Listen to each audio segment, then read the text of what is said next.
एक बहू ने चलाया तो उसको देखा देखी बाकी भी चलने लग पड़ी। तुम एक काम करो, सारे घर के एसी बंद करो अभी के अभी। इनफैक्ट हमने तुम्हारी शादी के लिए हाँ भी तुम्हारे लिए ही की थी।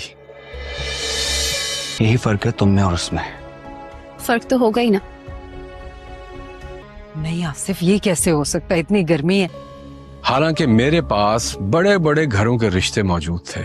सब समझता हूं मैं। वफादार में और बदकिरदार में।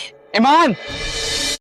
आसिफ साहब ने उससे अपने तमाम बेटों को उनका हिस्सा दे दिया है, तो घर के अंदर काफी ज्यादा मसाइल शुरू हो गए, क्योंकि अब सब लोग अपने कमरों में एसी चला के बैठते हैं, जिसका बिल बहुत ज्यादा आया।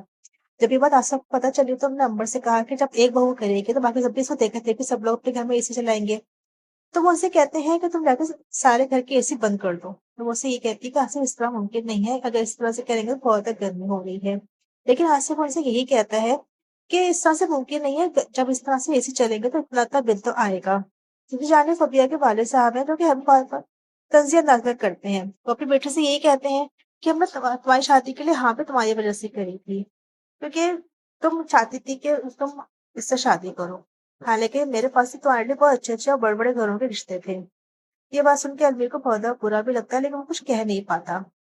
दूसरी जानिब ईमान है जो कि अपने मियाँ से किसी बात पे जब बहस शुरू होती है तो वो उससे ये कहता है कि तुम में और मानूर में यही फर्क है।